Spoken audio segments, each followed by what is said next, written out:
João 5,39, irmãos, diz assim, a minha tradução é NVI: vocês estudam cuidadosamente as Escrituras, porque pensam que nelas vocês têm a vida eterna, e são as Escrituras que testemunham ao meu respeito. Contudo, vocês não querem vir a mim para terem vida. Versículo 41. Eu não aceito glória dos homens, mas conheço vocês. Sei que vocês não têm o amor de Deus. Eu vim em nome do meu Pai, e vocês não me aceitaram. Mas se outro vier em seu próprio nome, vocês o aceitarão. Como vocês podem crer se aceitam a glória uns dos outros, mas não procuram a glória que vem do Deus único? Amém? Podemos assentar. No ano de 2004, o ator e diretor Mel Gibson, ele lançou o seu filme A Paixão de Cristo. No ano de 2001, eu tinha confessado a Jesus como meu Senhor e Salvador. E no ano de 2004, esse filme foi lançado. Esse filme ele foi muito impactante para a vida de alguns evangélicos, porque eles puderam ver realmente, com base também, o filme com certeza foi baseado em alguns dados históricos, à luz do Evangelho, ou do próprio contexto em que, como Roma fazia os seus de algozes, os seus revolucionários, posso dizer. E aquele filme impactou muitas pessoas. Na época eu não fui assistir porque eu não tinha dinheiro, não trabalhava. Eu entrei no Corpo de Bombeiros em 2006, então aí tem 2 anos. Então eu vivia basicamente daqui que meu pai, né, me sustentava. Então eu fiquei curioso, mas no ano de 2001 eu tive uma experiência muito grande com a pregação do Evangelho. Né? Eu aceitei Jesus, cadê o irmão Kleber? Numa roda de capoeira. O meu mestre tinha aceitado Jesus, e ali toda noite ele pregava o Evangelho. E aquilo foi entrando, aquilo foi, né, me convencendo, né, como diz. E eu acabei confessando o nome de Jesus. Né? Toda vez que ele pregava as Escrituras, aquilo era como se eu tivesse... Hoje eu vejo, era como se eu estivesse no caminho de Emaús. Aquelas palavras aqueciam o meu coração. Aquelas palavras falavam a minha alma profundamente. Era realmente o Evangelho puro, pregado. O meu mestre de capoeira, ele pregava sobre o pecado, como o pecado ele nos atinge, como a nossa moralidade ela foi afetada. Então, aquilo realmente marcou a minha vida. E quando o Mel Gibson lançou em 2004 esse filme, eu pude ter um discernimento, uma certa visão de que, por que as pessoas não estão sendo afetadas pela pregação do Evangelho? Porque o Cristo que é pregado, ele não tem afetado tanto. Eu não quero desmerecer a arte, a cultura, não, porque realmente é importante. A arte e a cultura é algo importante. E traz também esse choque. Mas hoje muitos de nós não têm sido impactados pela palavra de Deus, irmão. Está faltando alguma coisa, e eu quero trazer à luz desse texto aqui, da mesma forma como os judeus eles tinham um conhecimento muito grande das Escrituras, mas o seu conhecimento ele era o conhecer pelo conhecer. E aqui nesse texto, Jesus vem nos ensinar que o fim das Escrituras, o nosso real conhecimento da palavra de Deus, é porque essa palavra de Deus, as Escrituras, a Bíblia que você lê todos os dias, ela tem um fim, e esse fim não é um fim em si mesmo. E aí eu cito aqui John Stott que diz: nossa preocupação não é com a Escritura, mas com o Cristo que ela nos aponta. Então, para nós não basta só conhecermos a Bíblia. O propósito prático da Escritura é que ela tem que nos levar, ela tem que nos apontar para Cristo. Não é o conhecimento pelo conhecimento, Mas nós precisamos realmente, nas Escrituras, né, perceber esse Cristo maravilhoso. O versículo 39 e 40, a discussão de Jesus com os judeus não era sobre a visão que eles tinham da Escritura, mas sobre o mau uso que elas faziam. Por isso que toda a leitura das Escrituras, da Bíblia, ela tem que ser totalmente dependente do Espírito Santo, irmão. Pois é Ele que nos revela, é Ele que nos ilumina o real sentido das palavras de Deus. E aqui o contexto, ele é importantíssimo para a gente, irmão. O capítulo 5, ele nos revela que havia uma controvérsia. A famosa controvérsia de quem Jesus era para os judeus. Porque no capítulo 5, no início do capítulo 5, Jesus efetua uma cura num sábado. E ele é questionado por essa cura. Porque a gente sabe que Jesus veio e quebrou padrões, paradigmas, que foram necessários, irmão, para que a real compreensão do reino de Deus e do Evangelho, ela fosse estabelecida.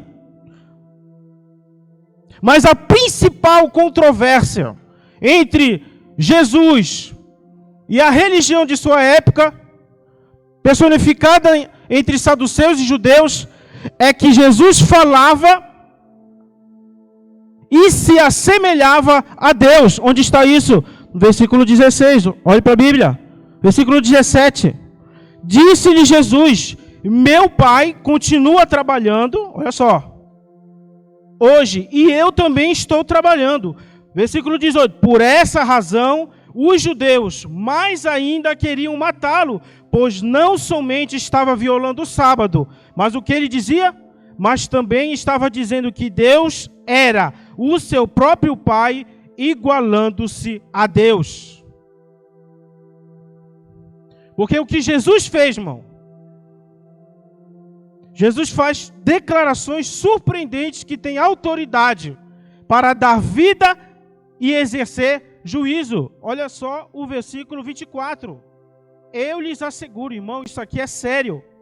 Isso que Jesus falou num tempo onde a autoridade religiosa estava sobre os saduceus e sobre a religião dos fariseus, é algo que choca e traz impacto. Olha o que Jesus diz no versículo 24. Vamos para a Bíblia. Eu lhes asseguro, quem ouve a minha palavra e crê naquele que me enviou, tem vida eterna, não será condenado, mas já passou da morte para a vida. Qual era a ideia, irmão? Realmente, em suas palavras, Jesus estava se igualando a Deus. E isso foi um choque cultural. Isso foi um choque teológico para a religião da época. Então, a principal controvérsia era essa. Isso deixa claro para os judeus que Jesus era um blasfemo e era digno de quê? Digno de morte. E qual foi a defesa de Jesus nessa questão, irmão? Qual foi a defesa? Olhe para o versículo 30. Versículo 30. Por mim mesmo nada posso fazer. Eu julgo apenas conforme ouço, e o meu julgamento é justo, pois não procuro agradar a mim mesmo, mas aquele que me enviou. A primeira coisa que Jesus fez foi negar a sua autovalorização. Jesus era Deus, mas ele transferia para toda a glória, toda a honra a Deus Pai. Jesus nos deu exemplo, entenda. Na eternidade, Deus é Pai, Filho e Espírito Santo. Na eternidade, eles são um. Mas na economia da salvação, na manifestação de Jesus, na plenitude dos tempos, ele veio nos dar um exemplo e nos mostrar que toda adoração, todo louvor e toda glória é para Deus.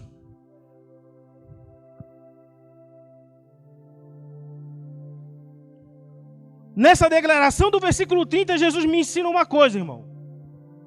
Que negando sua autovalorização, o cristianismo não é autossuficiência. Cristianismo é a negação da vontade. Bem-vindo ao cristianismo. Nós aprendemos isso hoje de manhã na escola dominical. O cristianismo é a negação da vontade. Todos nós conhecemos capítulo 2 de Filipenses, que diz que Jesus, ele se esvaziou, tomando a posição de servo, e sendo obediente até a morte, e a morte de cruz.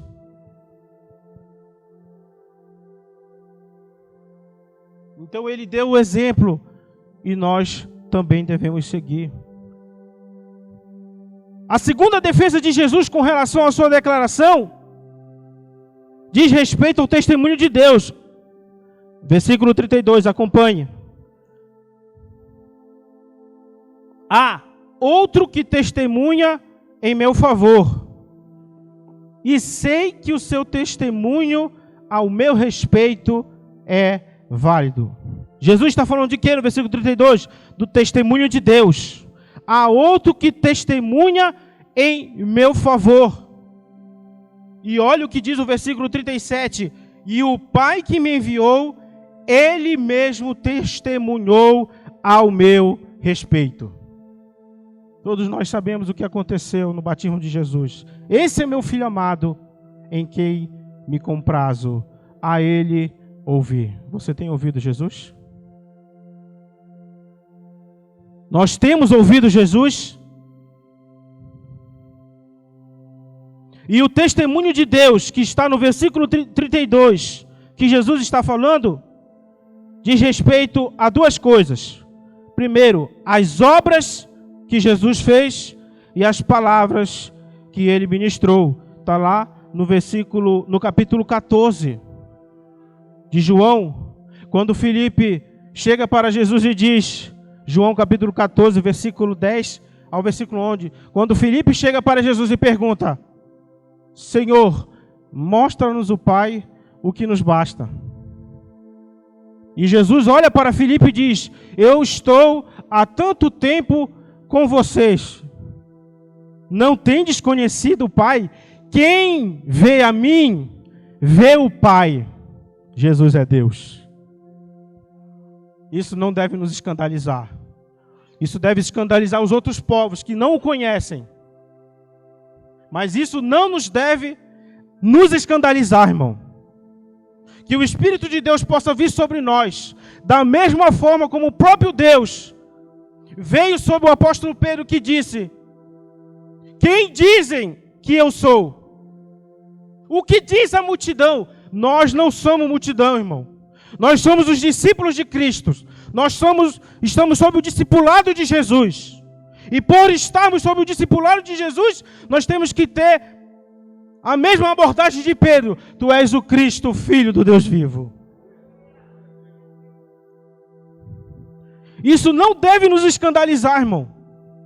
Mas deve ser um motivo de alegria para que nós possamos exultar nesse Deus maravilhoso. As obras de Jesus, a obra que Ele veio fazer, irmão, é incomparável, é singular. Não existe outro nome, outra pessoa na face da terra que fez o que Jesus fez pela igreja, pelos seus eleitos, por mim e para você. E essa morte, essa obra ainda fala hoje. É por isso que o termo grego é ananeses. Quando o irmão Pedro Paulo pregou aqui sobre em memória, no grego é ananeses. É uma obra que foi feita no passado, mas que perdura para sempre. É a obra de Cristo. É o que Ele fez por mim, é o que Ele fez por você. Chegou o vento. Espero que seja o vento do Espírito em nossas vidas. Então as obras de Jesus são o testemunho de Deus. E outra coisa, as palavras de Jesus são o testemunho de Deus. Olha o que diz o versículo 37, acompanhe comigo.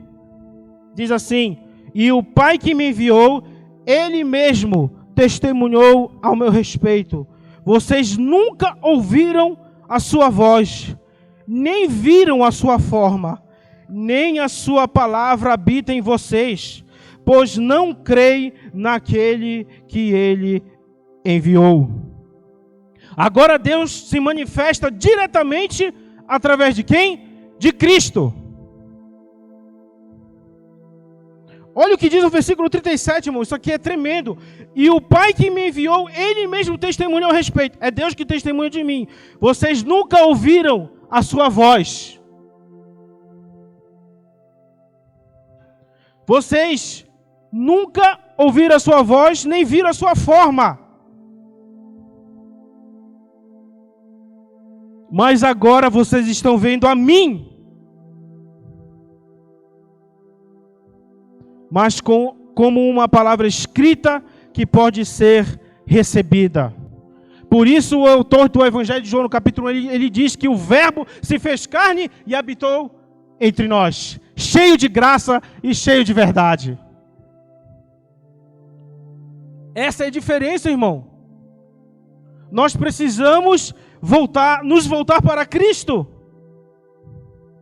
E é interessante que a Escritura, na visão de Cristo, é que ela constitui um testemunho de Deus, ela constitui um testemunho para ser recebido, porque Cristo foi obediente à lei, foi obediente ao Antigo Testamento,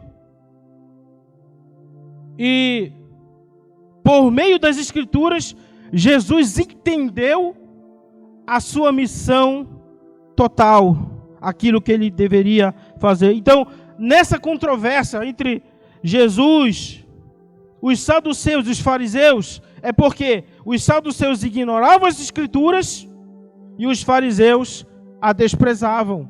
Por isso que Jesus ele fala aqui, irmão, que a sua palavra não está em vocês. Devemos nos voltar de novo para a palavra,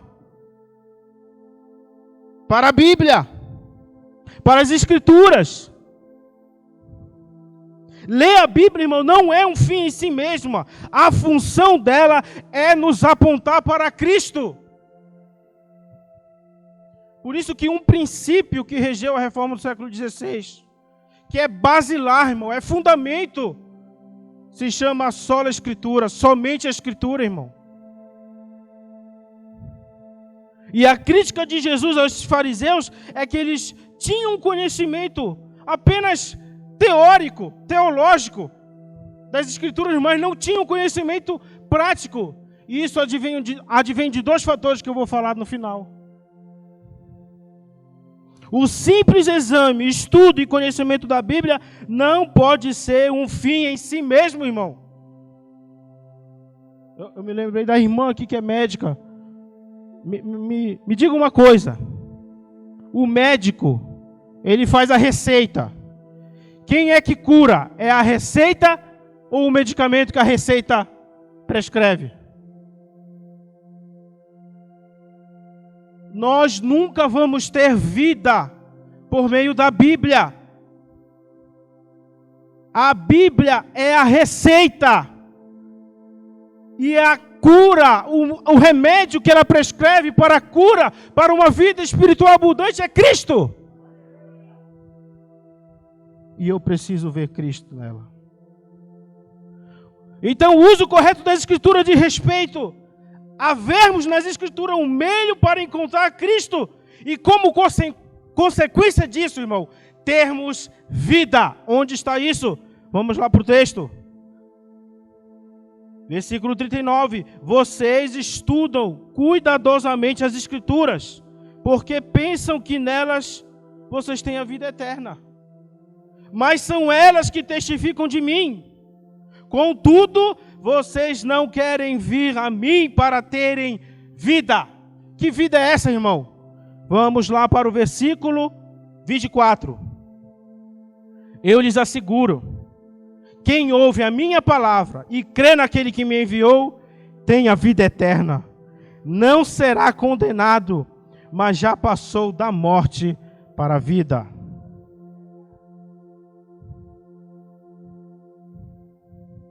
Vida eterna e vida espiritual abundante. O pastor Hernando Dias Lopes, ele declara que nesse versículo 24, passou da morte para a vida, significa vida espiritual. Só Jesus pode dar vida espiritual, irmão. Todos nós éramos, sabe o que, irmão? Natimortos.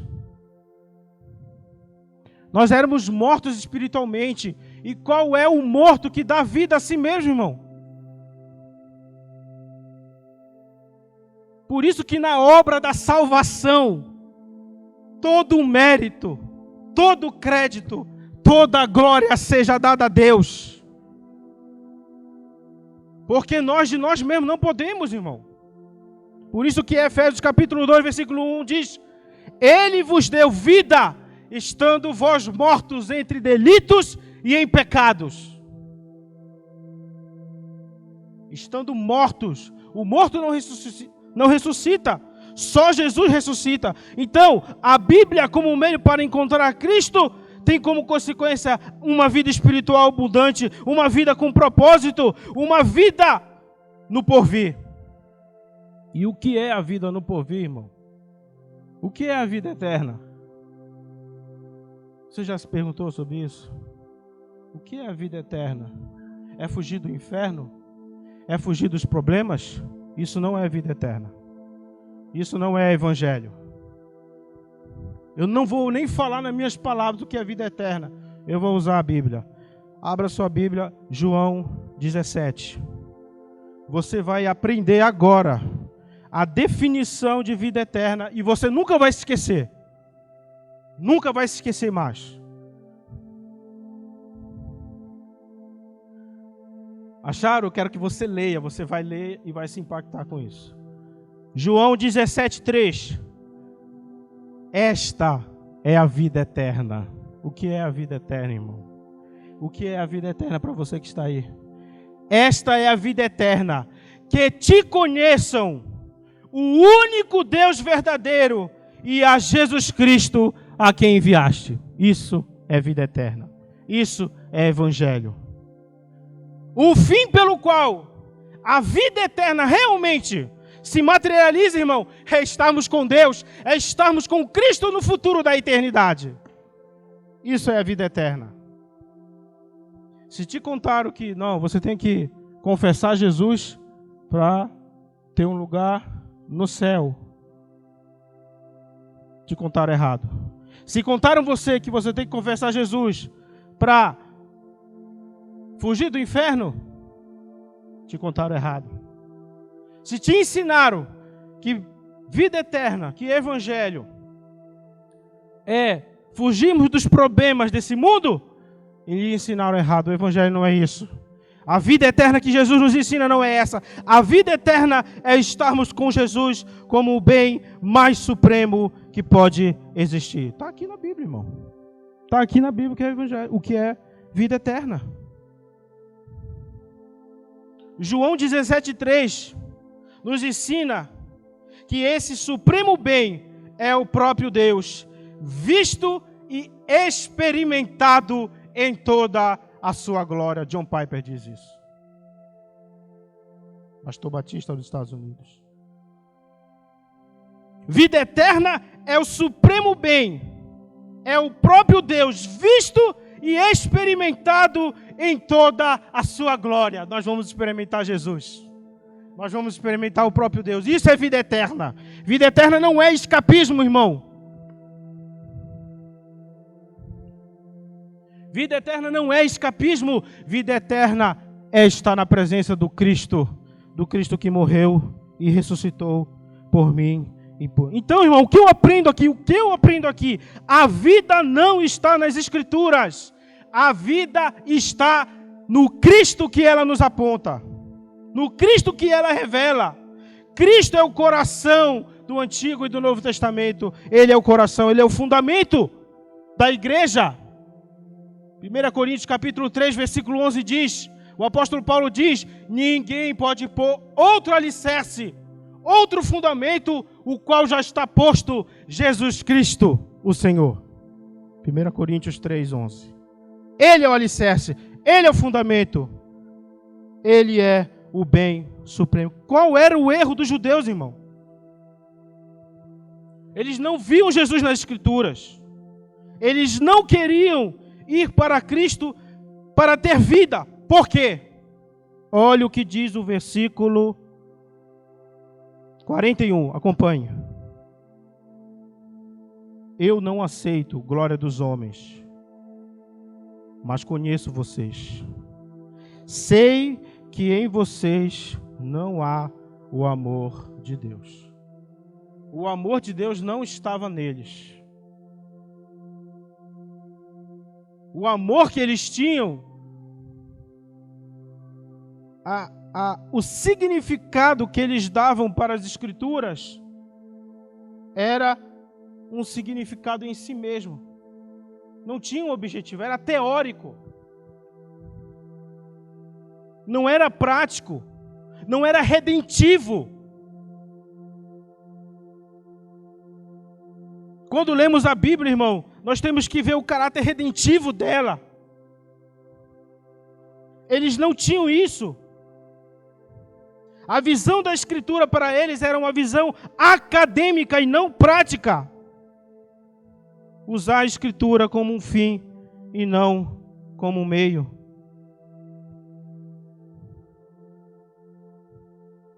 Outra coisa, outro empecilho, outro entrave que havia na vida deles. Olha o que diz o versículo 41, 43. Eu vim em nome do meu Pai, e vocês não me aceitaram. Mas se outro vir em seu próprio nome, vocês o aceitarão.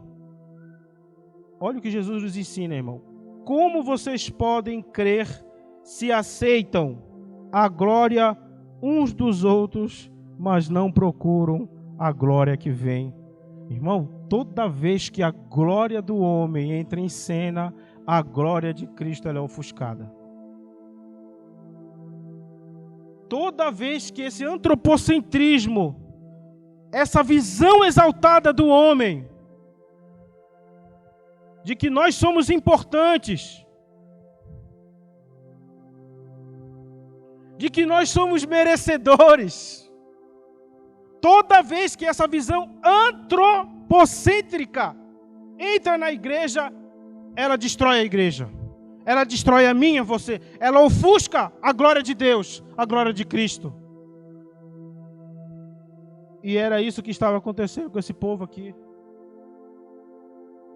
que foi incapaz de perceber, de ver que Jesus, o Filho de Deus, era o Deus encarnado, era o Deus vivo, que veio com o único propósito de nos dar vida e vida em abundância. Toda vez que a glória do homem entra na nossa teologia, irmão, o que é a glória do homem? Lutero já ensinava isso no século XVI. A teologia da glória e a teologia da cruz. A teologia da glória é a teologia humana, são os esforços, são as construções humanas. O professor Franklin Ferreira diz que se assemelha muito com a Torre de Babel. Os homens constroem por si mesmos, mediante seus esforços, os seus recursos, um padrão para se chegar a Deus. Tudo para dar errado. Tudo para dar errado. Teologia da glória humana. E aí Lutero no século XVI vem ensinar o quê? A teologia da cruz, mediante o qual Deus se revela a nós em fraqueza, em dor, em sofrimento, em vitupério. Isso é a cruz de Cristo, irmão. É através da cruz que essa vida entra poderosamente em mim e em você e nos transforma. Porque a cruz de Cristo, ela é o quê? Ela é o ego humano sendo esmagado, o meu e o seu. Nos mostrando, irmão, que nós não temos mérito. Não estamos aqui pelo nosso mérito, mas pelo mérito único e exclusivo de Cristo. E agora eu quero trazer aqui umas lições práticas para concluir a minha palavra. Primeiro, como eu e você podemos evitar esse erro dos judeus, desses fariseus? Primeiro, possuir uma Bíblia não é suficiente, irmão. Hoje eu comecei uma nova leitura de um pastor luterano chamado Dietrich Bonhoeffer. Não sei se a Mateus e a Marina conhecem. Discipulado, o nome do livro, Dietrich Bonhoeffer. E ele me elucidou uma coisa interessante.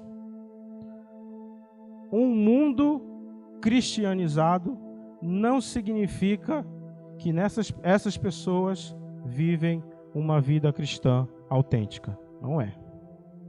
Quem aqui já viu várias assembleias legislativas, onde na arquitetura do espaço do local tem uma cruz de Cristo assim, e um Cristo crucificado. Isso é um reflexo do cristianismo cultural, da nossa sociedade cristianizada. Mas isso não significa, irmão, que uma sociedade cristianizada possui homens e mulheres que vivam uma vida cristã autêntica. Não é. A mesma coisa é ter a Bíblia em casa. Quantos de vocês já entraram em residências e viram a Bíblia aberta no Salmo, vamos lá, 91? Quantos de vocês, irmão? Está lá, empoeirada. Não tem poder, irmão. Não tem poder porque é a Bíblia pela Bíblia. E o fim dela é nos revelar o Deus da Bíblia, o Cristo da Bíblia. Então ter uma Bíblia não é suficiente. 2, não é suficiente ler, precisamos encontrar o Deus da Bíblia. É o que eu tenho trazido aqui, irmão. Nós precisamos nos voltar para as Escrituras e ver o Deus da Bíblia e contemplar o Cristo da Bíblia.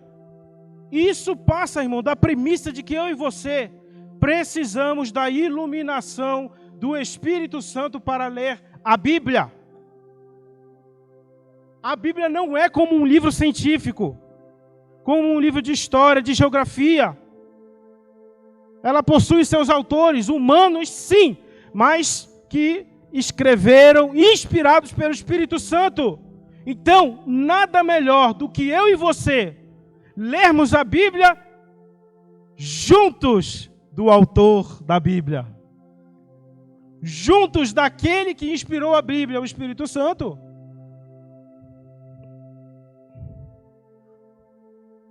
E uma coisa, irmão, que o Espírito Santo faz ao lermos a Bíblia, escute isso, aprenda. Eu aprendi isso com John Piper. Quando nós lemos a Bíblia, o Espírito Santo exerce o seu ministério de iluminação.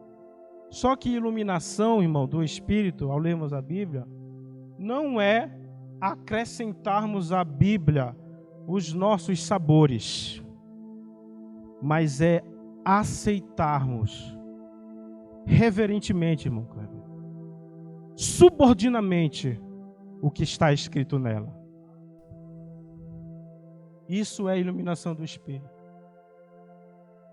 Iluminação do Espírito, irmão, não é quando você lê a Bíblia e você vai achar que raios, luzes e trovões vão aparecer na sua leitura. Não. A iluminação do Espírito diz respeito ao fato de que, ao ler uma ética do reino, ao ler um mandamento do Senhor, aquele mandamento servirá para a minha vida, para eu aplicar na minha vida. Isso é iluminação do Espírito.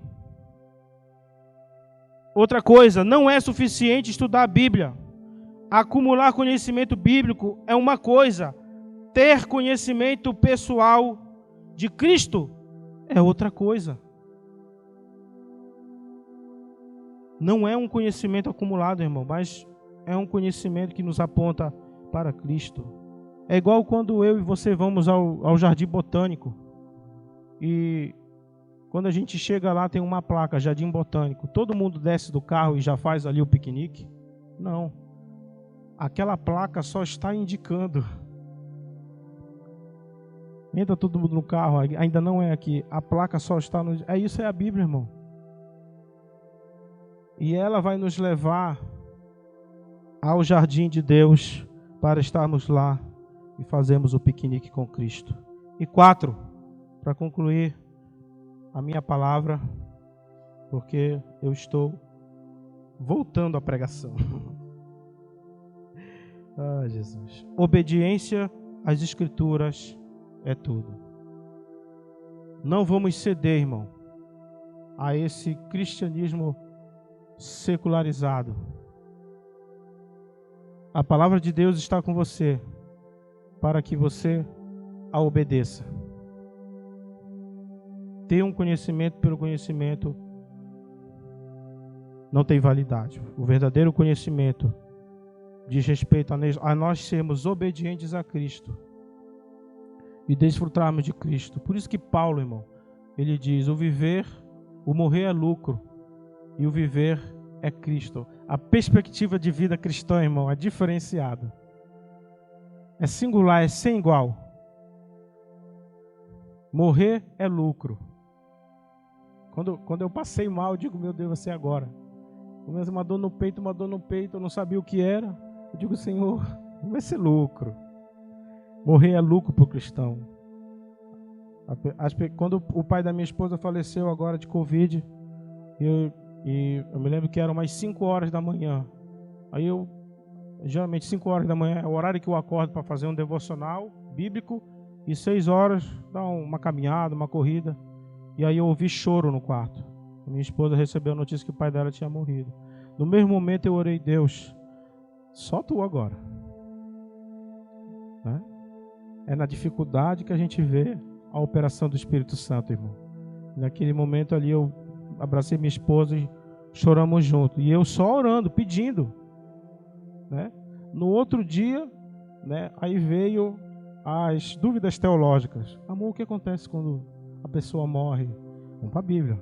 Aí já chorou o que tinha que chorar, reconheceu a soberania de Deus.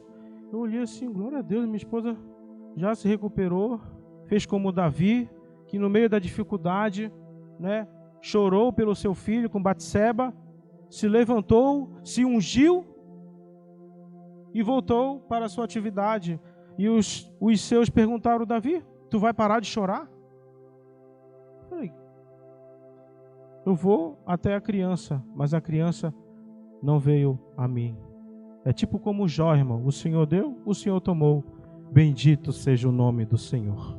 Irmão, só a vida cristã faz isso. Só a vida. E aqui eu encerro aquilo que Agostinho de Hipona falava: Senhor, difícil é te servir, mas é impossível te largar. Deus abençoe você em nome de Jesus.